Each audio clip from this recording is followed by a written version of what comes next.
Today, we're diving into a conversation that pops up all the time among movie fans. Is the opening scene of Boogie Nights just an homage to Goodfellas? Or even, isn't it basically the same long take? I'd like to push back on that idea. Because while the two sequences may look similar on the surface, with their long takes, steady cams, club settings, and music, once you dig into what they're actually doing, they couldn't be more different. Paul Thomas Anderson has spoken about this himself. He once said, "It's funny because people talk about Scorsese, and I've learned a lot and sort of riffed off of the style and stuff that he's done and seen where he's taken it from Truffaut and Ophuls and people like that. But to me, really, my greatest sort of influence, sort of style-wise, is Jonathan Demme, And I remember talking to him on the phone, he's sort of my idol, and saying, "Did you see all those shots I ripped off from you?" And he says, "No," and no one does either. And even if we ignore that quote for a moment, just watching the two sequences side by side shows how fundamentally different they are, in intent, structure, and worldview. In Boogie Nights, the camera doesn't enter the club and immediately show us the protagonist. It doesn't spotlight the man who will become central to the narrative. Instead, it floats toward Luis Guzman. It follows him like he might be the star of the show. But that's the trick, it's not about him. Anyone with some cinematic awareness can sense what PTA is doing. The camera dances past Guzman's moment, moves past a waiter, rolls with Roller Girl, but it never settles. It never declares, "This is our lead." It's a world in motion, without a gravitational center. Most casual viewers might just feel the excitement, the energy, the flash, the chaos. But if you're watching closely, you'll notice how deliberately the film withholds a center.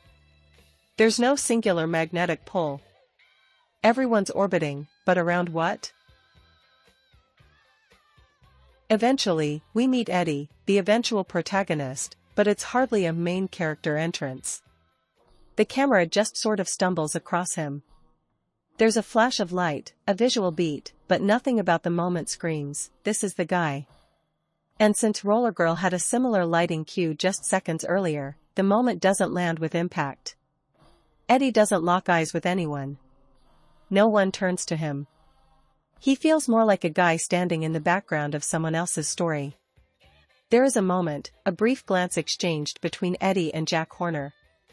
But even that moment, the one you'd expect to carry narrative weight, barely registers. Jack stares. Eddie pauses, but there's no context, no explanation, no build-up. And then, it's gone, literally. Eddie disappears off-screen, and suddenly Brian enters in close-up, overtaking the space. The emotional connection? Cut. If that eye contact between Eddie and Jack was meant to signal something important, the film doesn't treat it that way. There's no swell of music, no slowed pacing, no emphasis. The moment is swallowed by the surrounding noise. Brian enters with a stronger presence than the actual lead, and then, in a typical narrative world, you'd expect this to shift the dynamic. But even that is dismissed. Brian talks. Jack doesn't respond. He doesn't even look at him. We can assume Jack is thinking about Eddie, but that's just it. We have to assume.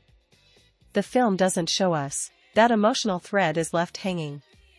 And that's the point, PTA isn't interested in clean arcs or clear narrative lines here. He's showing us a world of frictionless passing, where people come and go, barely registering to one another. Let's talk about Goodfellas. Its iconic Copacabana tracking shot isn't just a cool long take. It's about power. Control. Centrality. The camera follows Henry Hill as he guides his date through the back entrance of the club, downstairs, through the kitchen, weaving through narrow corridors. It's not just a shortcut. It's a statement. As he walks, people greet him. Chefs, waiters, everyone knows his name. Tables are moved. A fresh one is set up just for him. The MC name drops him on stage. And the camera? It never leaves his side. Not for a second. The entire club, the entire world, rearranges itself around Henry Hill. You feel his influence. That's not just camera work. That's narrative ideology. So yes, both scenes are long takes. Both are set to music. Both introduce their respective worlds. But what they're showing and why they're showing it couldn't be more different. In Goodfellas, the long take is a coronation. In Boogie Nights, it's a swirl, a refusal to crown anyone. PTA isn't paying homage. He's deconstructing. So when people say, those two scenes are basically the same, they're missing what really matters. It's not just how a scene looks. It's what it means. That's like saying two paintings are the same just because they both used oil paint.